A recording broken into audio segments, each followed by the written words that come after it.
Hello, Scratch Kitchen. How are you guys doing? How are you holding up? This is Tracy. I am your host. I am going to share with you some cooking blogs I've recently come across, and they are just absolutely wonderful. They're worth taking time to really go through. One of them is a homesteading blog as well. That one is I Am Homesteader. Amanda and her husband have 5 kids. They really show everything they do. They have built most of the structures on their homestead. Um, their house, I don't remember if they built it or bought it, but the chicken coops they bought, the gardens, all that stuff they built, they created from scratch. They go through all that in their site. They're in rural Minnesota. Next, Hill. Meggan Hill. She's originally from Wisconsin. She graduated a 2-year with a 2-year degree from a school in California in culinary arts.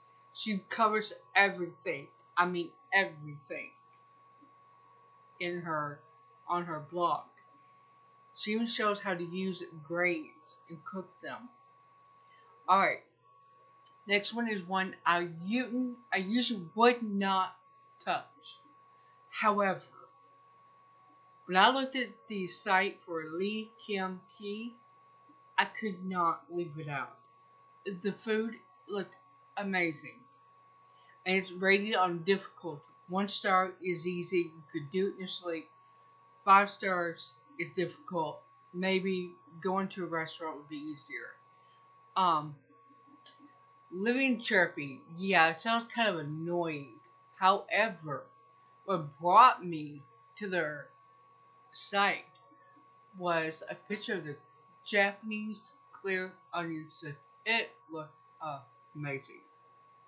I mean, just fantastic. They have a lot of gluten-free to keto. If that's what you're looking for, they would be well worth the time to go over and check them out.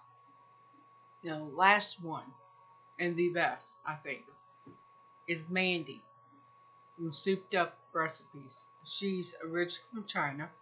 She went to college in Taiwan. She's living in the States. It's just the most darling thing in the world, as you Southerners say. She does traditional Chinese videos on YouTube. Just look up Souped Up Recipes, and that's her. She's honest. She's very honest about the time it takes to do something. She did a fermented tofu video yesterday. I came across it. It was done prior, I don't know when, but I came across it yesterday.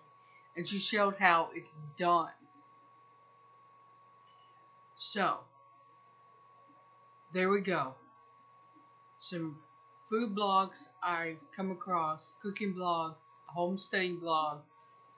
Like I said, I wouldn't usually touch a corporate product, but you do not have to buy the Kum Kee products because you can print the recipes out and buy the store brand when you can.